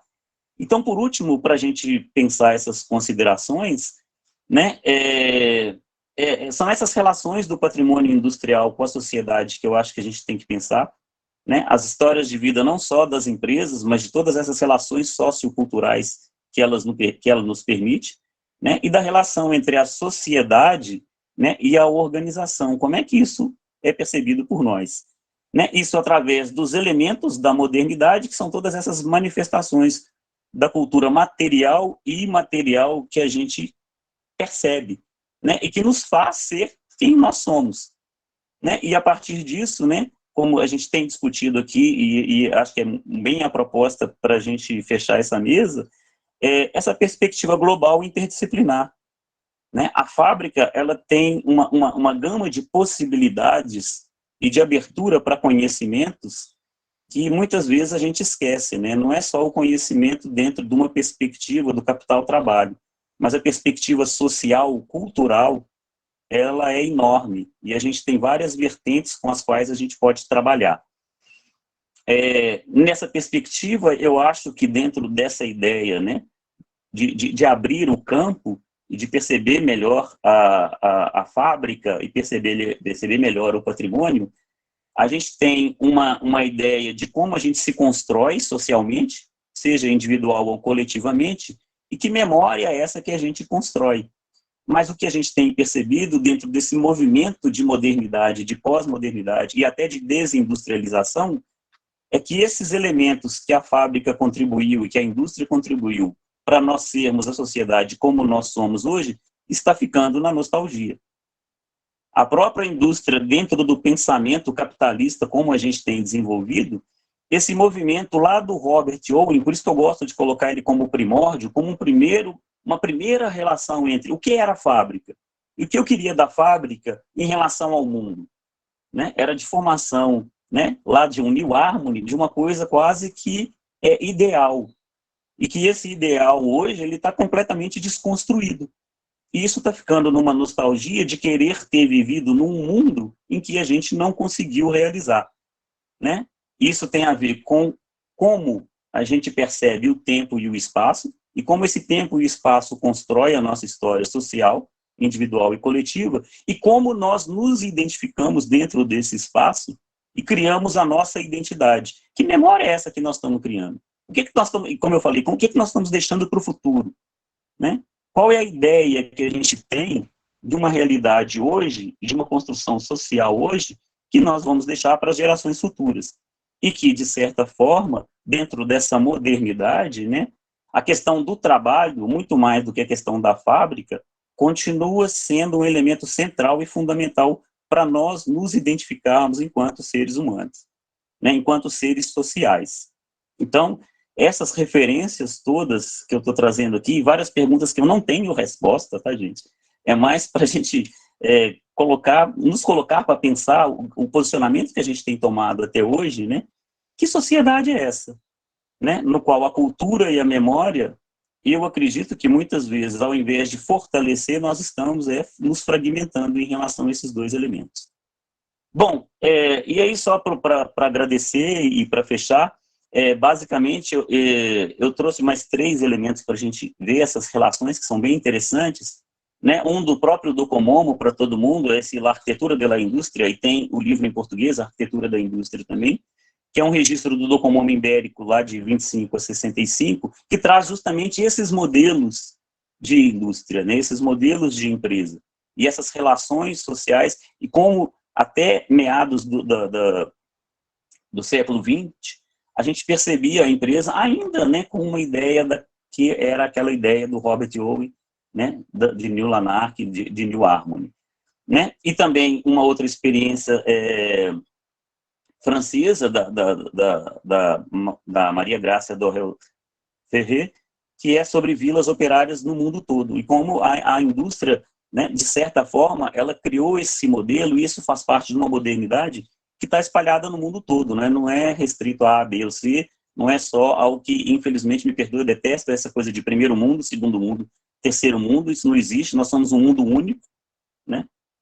Nós nos relacionamos com todos, e as propostas de como a gente pode manter isso vivo, né, é esse livro Industrial Chic, né, a reconversão de espaços industriais, que a Maria Rosária Tagliaferri foi coordenadora, e que tem propostas bem interessantes sobre como a gente pode manter essa memória e essa história e essa relação, né, da indústria com a sociedade e conosco de maneira viva. Muito obrigado pela atenção. Olá, Ronaldo. Muito obrigado. Bem, a gente tem aqui algumas perguntas para a Manuela e para o Ronaldo, mas antes disso, assim, eu como mediador, cabe fazer aqui algumas considerações, e elas vão muito no sentido de parabenizar as duas apresentações, elas são realmente bastante convergentes, e dizer que elas são tão didáticas, elas favoreceram assim, um aprendizado muito grande sobre vários aspectos, e porque eu acho que também levantam muitos questionamentos em relação à maneira, né, como os arquitetos percebem e trabalham a pesquisa e a documentação, o inventário, o registro desse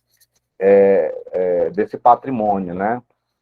Então, eu acho que isso é uma coisa bastante interessante, e eu acho que o Ronaldo, já no final, fez um comentário que era que as duas apresentações possibilitam esse diálogo inter e transdisciplinar, no caso da Manuela, levando, né, para a questão da representação, da arte, da literatura, do grafite, isso é muito bom, e você colocando uma dimensão mais ligada à questão social e também, de alguma maneira, econômica, sociológica, sem, no entanto, se afastar da questão da arquitetura, da cidade. Então, isso é uma coisa realmente muito, muito boa, assim, para que a gente possa considerar a complexidade que é esse patrimônio industrial. E, às vezes, eu fico pensando que a gente poderia até dar outros nomes, né? Não só falar de arquitetura ou patrimônio industrial, mas um patrimônio da industrialização, o que parece incluir mais esse processo que tem a ver com a modernidade, que é uma das palavras-chave da mesa, porque até para os arquitetos é muito importante a gente pensar que a modernidade ela tem que ser pensada em longa duração, e, nesse sentido, a própria produção da arquitetura e os processos de urbanização também num sentido mais abrangente e amplo, né? Então, acho que o próprio termo modernidade contém em si a cidade moderna que está ligada ao processo de modernização e que tem no modernismo uma das expressões culturais. E às vezes eu fico sempre pensando, né? A gente sempre acha que a arquitetura moderna é a única expressão arquitetônica da modernidade, não, né? Toda aquela arquitetura do século XIX, e eu acho que as apresentações comprovam isso, né? Que a arquitetura que expressa essa modernidade, ela é muito ampla, né? Ela vem lá do século XIX e adentra aí o século XX e persiste quase até o final dele. Então, eu acho que isso é uma coisa que está muito interessante. Eu acho que as duas apresentações levantam questões que são desafios para os arquitetos, que é como conciliar a discussão sobre o patrimônio material e o imaterial.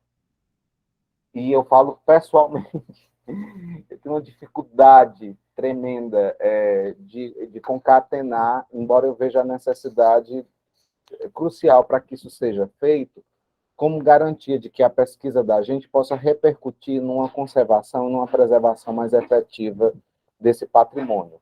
Eu acho que sem isso não há possibilidade de a gente pensar na conservação do patrimônio industrial. Eu acho que vocês demonstraram isso de uma forma muito interessante, apontando caminhos, inclusive claramente didáticos e metodológicos, para alcançar esse objetivo, né? Esse desafio que é refletir de forma equilibrada entre o material e o imaterial, o tangível e o intangível. E, nesse sentido, na abordagem de vocês, tudo está incluído, né? Não só o edifício em si, a indústria, a fábrica, mas todos os processos, como também a questão dos próprios artefatos. Eu acho que a apresentação de ontem sobre aquela intervenção em Porto Alegre mostrou muito bem, né, como os próprios artefatos podem ser alvo de intervenção para que eles possam estar a serviço da memória dessas fábricas. E quando se fala, né, desse patrimônio da industrialização, eu acho também que ele é transescalar, e eu acho que vocês trouxeram muito essa questão. Ela vai desde do texto que pode ser escrito, de uma memória, e chega até a questão de uma cidade, né? Então, é absolutamente transversal, vai desde os artefatos, dos objetos, a questão das infraestruturas, e, num certo momento também, ali no Nordeste, sobretudo pós-Sudene, a questão dos distritos industriais, né? Lógico que vocês enfocaram em indústria mais ali na primeira metade do século XX, mas é também possível perceber como esse planejamento, essa perspectiva desenvolvimentista redundou na criação desses distritos industriais. Então, parece que tem um campo aí de estudo ainda muito amplo, né? E eu acho que cabe a gente estimular que as pessoas se interessem por esse tema.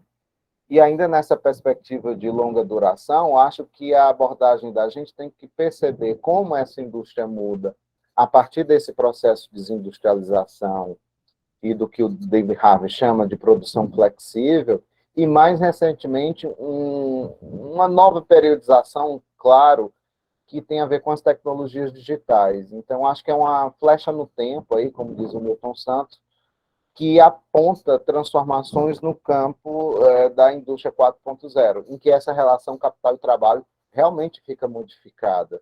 E eu acho que isso é importante para perceber em que medida a persistência desses espaços se relacionam a essas dinâmicas, né, novas dinâmicas econômicas, sociais, urbanas, regionais, e a própria relação que isso tem com o terciário, porque, na verdade, a indústria não deixa de existir, mas ela se transforma, ela muda, ela está, sem dúvida, a serviço do consumo, e todo esse processo de decadência dessas grandes expressões materiais e imateriais da industrialização tem a ver com isso. Então, é uma coisa também que a gente não pode se distanciar e entender como é que uma intervenção pode fazer com que essas estruturas possam ser inseridas nesse novo contexto. Eu concordo totalmente com o Ronaldo, né? Não faz sentido ficar na nostalgia, né? Eu acho que resgatar essa memória é importante, mas esses espaços realmente precisam ser significados. E eles são espaços bastante problemáticos dentro da cidade, porque como eram áreas que ocupavam muito espaço, isso se transformou em vazios. E tem um aspecto que é interessante, né? Eu acho que nas duas apresentações ficam claras, é que essas grandes indústrias elas são meio autossuficientes. Então, por conta disso, elas acabam se murando, e a relação que esses espaços têm com o tecido da cidade também é muito problemático, e eu acho que isso é uma questão que os arquitetos devem ficar atentos, né? Então, acho que as duas apresentações são uma visão a contrapelo, até inclusive da própria perspectiva dos arquitetos, né? Eu enxergo um pouco isso, mas eu faço essa autocrítica e vejo, e eu recebo essa provocação de vocês, né? Na forma de perguntas, na forma de questionamento, para que a gente possa enxergar nesse processo de documentação e de resgate dessa memória outros sujeitos, que não somente os arquitetos, que não somente os projetos. Então, é um desafio grande e a gente consegue fazer isso, de fato, juntos, né? Então, na verdade, era isso que eu tinha a dizer, e eu acho que há possibilidades distintas de recompor essas narrativas, no sentido de revisão, de inclusão. Eu fiquei, assim, muito contente em participar, porque eu aprendi bastante aqui com a apresentação de vocês. E aí eu vou passar aqui para a pergunta da audiência, tá bom? A gente, professor, fala demais, né? Mas tentei aqui ser sucinto. Bem, vou tentar aqui na sequência que a gente começou, né?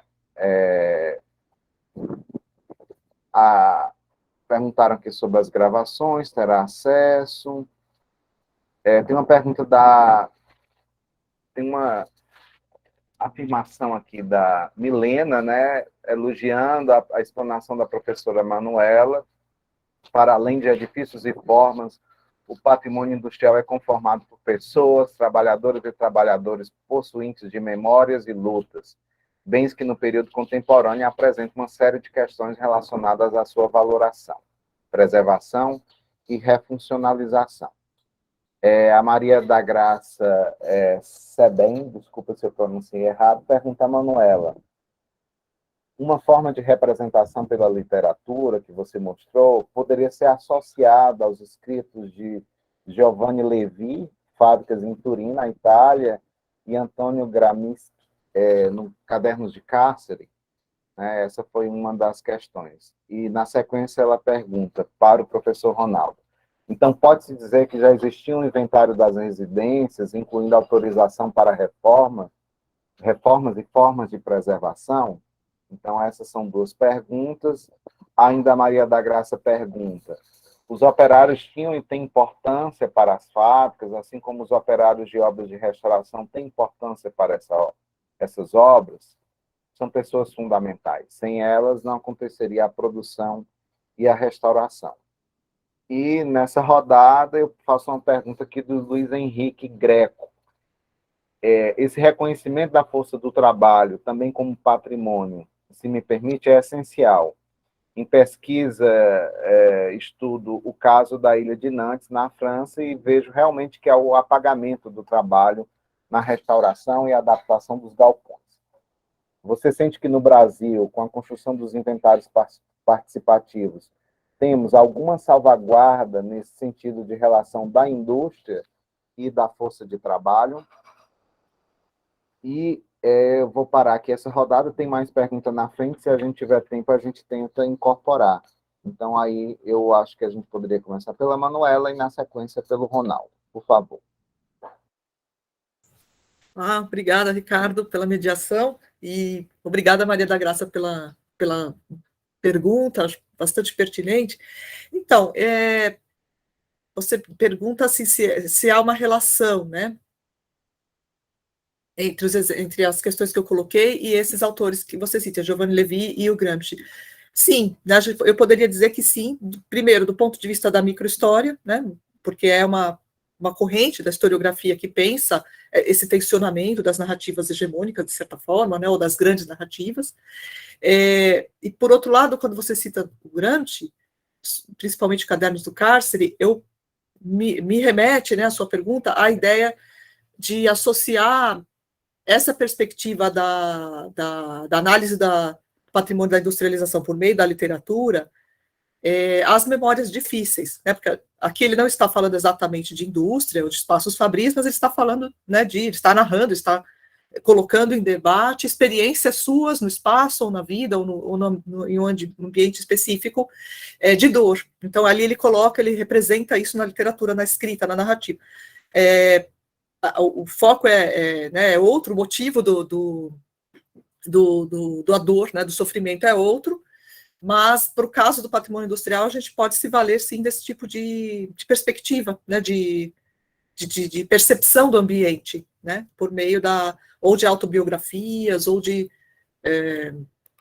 narrativas literárias que, de alguma maneira, tentem expressar elementos de memórias associados ao sofrimento passado ali, né? E esse pode ser um sofrimento associado às rotinas do trabalho, ao tempo perdido ao lazer, vários aspectos que já têm sido destacados na história social, né? Quando a gente fala do patrimônio da industrialização. Então, esses autores que você cita, né, não necessariamente para pensar a indústria, mas a maneira de falar, de narrar, a perspectiva de observação, né, do relato memorial, é um instrumento, sim, que dialoga bastante com o que eu tentei colocar. Tá, Maria da Graça? Não sei se eu respondi. Porque esse texto específico sobre as fábricas em Turim, do Levi, eu não conheço. Então, talvez aqui existe uma especificidade, né, que acho que talvez seja a origem da sua pergunta, mas se você quiser comentar um pouquinho depois, até fiquei curiosa de conhecer mais. Tem mais alguma pergunta para mim? Não? Acho que era essa, né? Eu faria um breve comentário aqui sobre a colocação do Luiz Henrique. Fica à vontade, Manuel. Que acho que foi mais para o Ronaldo, né? Não sei, mas acho que eu gostaria de comentar aqui rapidamente. Se há, né, esse pensamento, né, de pensar, de colocar essa memória do trabalho, do espaço do trabalho nos processos de restauração, tá, nos projetos de restauração, né? Tá, a minha preocupação nesse sentido, né, de trazer algumas outras camadas de interpretação interdisciplinar, transdisciplinar sobre esses espaços, vai justamente nesse sentido, tentar fornecer outros subsídios para a interpretação desses espaços, dessa materialidade, e eventualmente incorporar isso nas obras de restauro, né? A construção dos inventários participativos, aí depende muito do processo mesmo, em que cada um desses inventários foi implementado, em cada, né, objeto patrimonial específico, né? No caso do patrimônio da industrialização, seria primordial, seria muito importante a gente ter a presença de ex-funcionários, de pessoas que de alguma maneira vivenciaram aqueles espaços produtivos, ou mesmo os arredores, né? Só que às vezes é muito difícil, porque algumas dessas indústrias já foram desativadas há muito tempo, né? Então fica aí uma questão, não sei se era exatamente essa a sua indagação, mas acho que seria, né, fundamental a gente ter essa visão, né, de quem utilizou os espaços na época em que eles estavam ativos. Obrigada, Ricardo. Eu que agradeço. Ronaldo. Bom, complementando a fala da Manuela, e também, já que ela entrou na minha pergunta, eu vou entrar na dela. Essa questão das narrativas é bem interessante, e uma das narrativas que eu mais gosto, né, para poder falar um pouquinho sobre isso, é um livro escrito por um filho de um ex-funcionário da Ford, na Amazônia, né? A Ford teve uma fábrica na Amazônia no início do século. O livro dele chama Fordlândia, é do Greg Grandin. Ele é filho de um dos diretores americanos que vieram ao Brasil, e ele narra, né, a infância dele, que aí é uma percepção completamente diferente, né? A visão de uma criança que se torna adulta e que, através do livro, mostra essas duas relações, né? Uma primeira visão de como eu sou criança e como é que eu percebo esse complexo industrial, e hoje, né, como é que ele vê todas as relações que foram construídas, né, nessa fábrica da Ford, né, lá no Pará. Então, é um livro super legal, não sei se, né, todos já conhecem, mas é um livro que vale a pena ler, e é bem interessante. Quanto à questão, né, dessa estruturação da memória a partir, né, dos inventários e a partir, né, de vários outros instrumentos que a gente tem, eu concordo totalmente com a Manuela. E eu acho que depende muito dos objetivos de quem faz, né, das próprias instituições, sejam públicas ou privadas. A gente sabe que, né, processos de tombamento ou não tombamento tem muito da questão, né, das forças sociais interagindo aí e, de certa forma, definindo esses processos. Então, é muito complicado também, mas eu acredito que, se a gente quer construir, né, esse inventário como um elemento de preservação de uma história e da memória das pessoas, é claro que é fundamental que os operários participem, né? E aí, quando você quer manter isso no presente, né, e para as gerações futuras, é fundamental que profissionais especialistas participem, né? Eu sou um curioso nesse sentido, e por isso, e aí me permita, né, igual o Ricardo apresentou no princípio, é por isso que eu fui para a conservação e restauro, é por isso que eu fui para a museologia, porque eu queria saber mais sobre, né, e não falar só como uma pessoa interessada em patrimônio industrial. Eu queria ter a visão do profissional e entender como esse profissional entende e compreende esses elementos. E aí, quando a gente vai compreender os elementos do patrimônio industrial, é isso que a gente colocou no final, né? Ele é multidisciplinar. E se você não tiver essa visão, né, percebida, essa multiplicidade de olhares que ele nos permite, a gente acaba oferecendo uma única, ou muitas vezes nenhuma, de tão distorcida é a visão que a gente apresenta.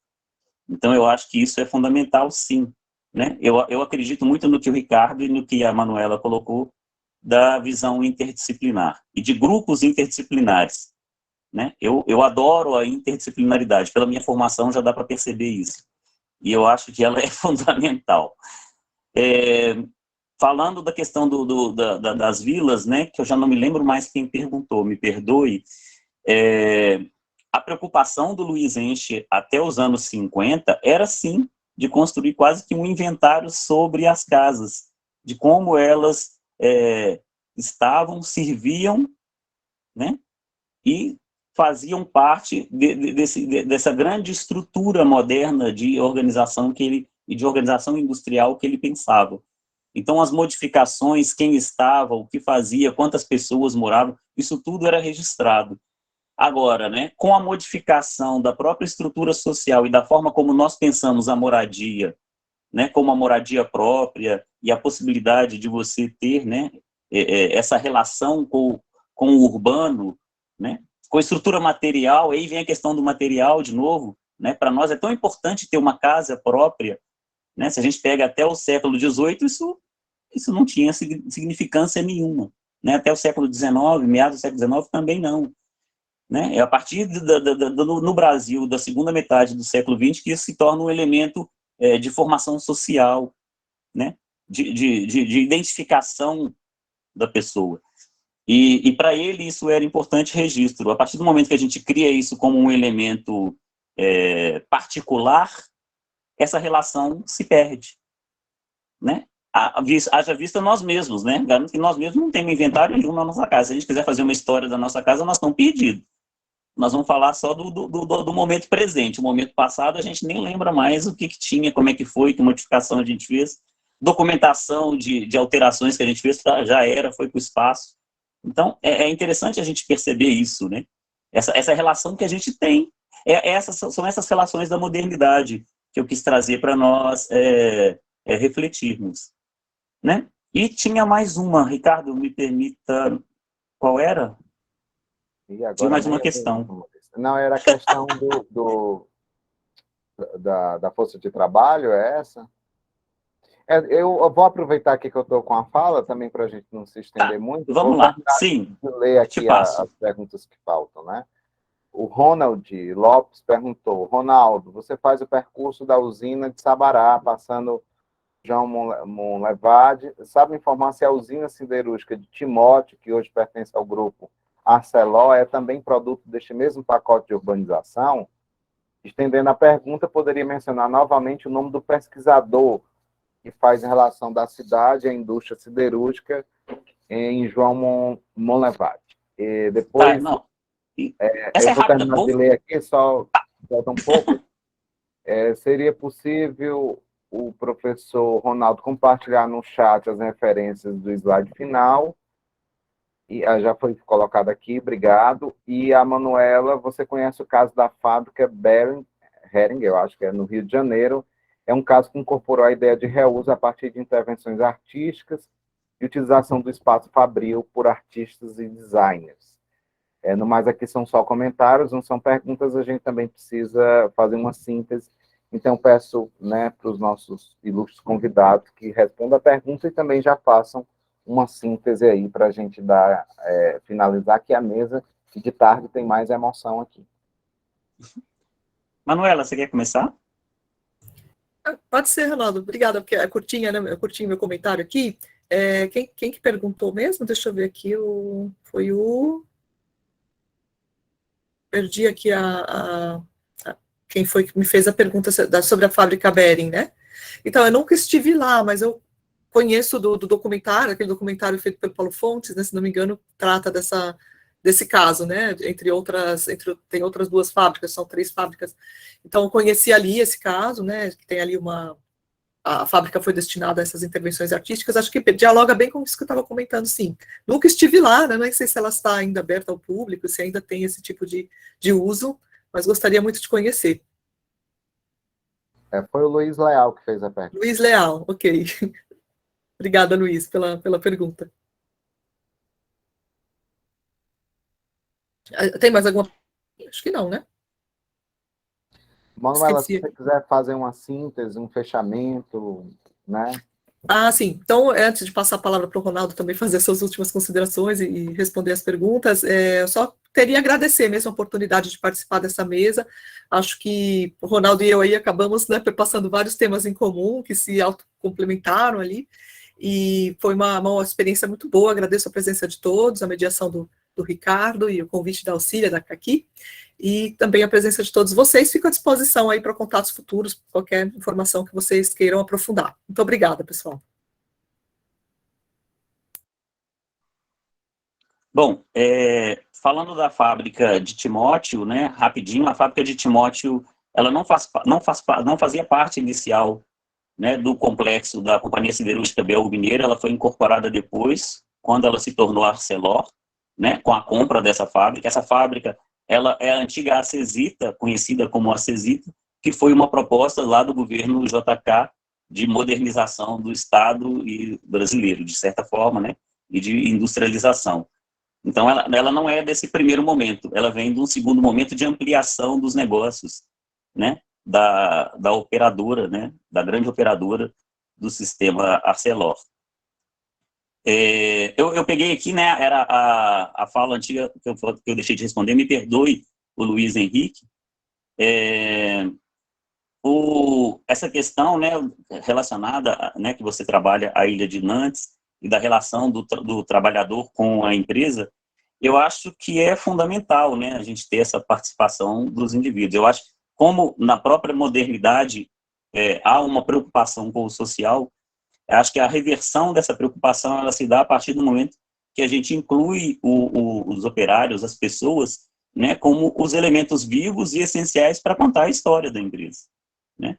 A história da empresa por si só, a partir da estrutura física, a partir da arquitetura, né, ela não tem essa pujança, né, ela não tem essa memória em si, ela não nos conta essa memória viva que aconteceu lá, né? Então eu acho que é fundamental isso aí, até mesmo a nossa identificação com o patrimônio cultural, e aí o patrimônio industrial como cultural, está muito mais na relação dessa memória afetiva do que de uma memória analítica do trabalho em si. Se a maioria de nós for lembrar sobre o trabalho, né, a gente ainda tem aquela ideia do trabalho como algo que sacrifica, que exige, né, que nos exaure.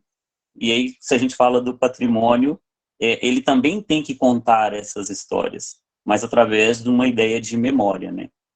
De uma relação de identidade, como eu coloquei lá, de identificação. E faltou uma, que agora também eu começo a falar de uma e de outra, me perdoe, gente. Que eu não me lembro qual.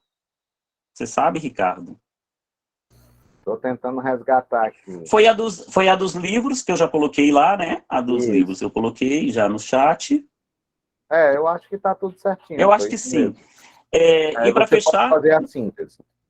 Isso, para a gente fechar no nosso tempo, né, direitinho, também igual a Manuela, agradecer. Eu acho que, né, é sempre bom estar aqui com colegas, né, é sempre bom a gente compartilhar, aprender, né, esses 2 dias foram de um grande aprendizado. Dividir a mesa com a Manuela, fantástico, né, um prazer revê-la, né, depois de tanto tempo, prazer, Manuela, um grande abraço. O prazer foi amiga, meu, ótimo te rever, Ronaldo. Manuela.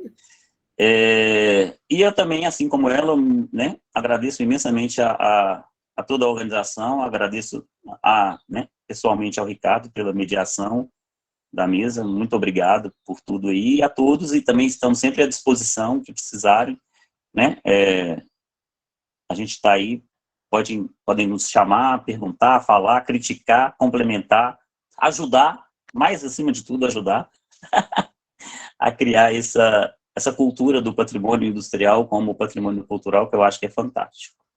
Muito obrigado a todos.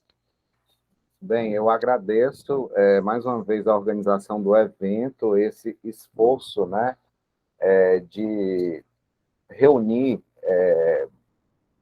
organizações distintas em prol da discussão, o debate, a conservação e documentação do patrimônio industrial, como o Documum Brasil, do qual eu também faço parte aí dessa gestão. É um prazer.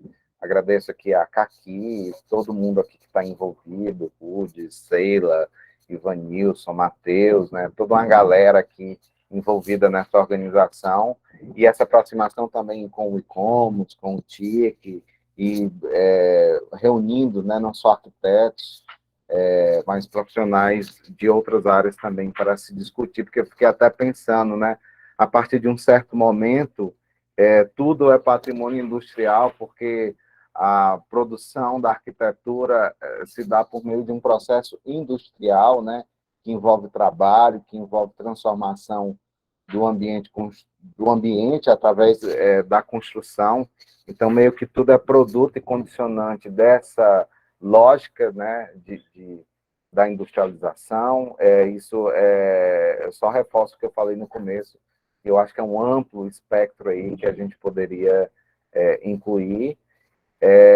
E convido todos a participarem das atividades no período da tarde, né? Vamos fazer essa parada estratégica para recarregar as energias e voltar à tarde, e parabenizar mais uma vez as excelentes intervenções dos palestrantes, Ronaldo e Manuela. Então, um abraço a todos, e aí a gente retorna no período da tarde. Tchau, tchau.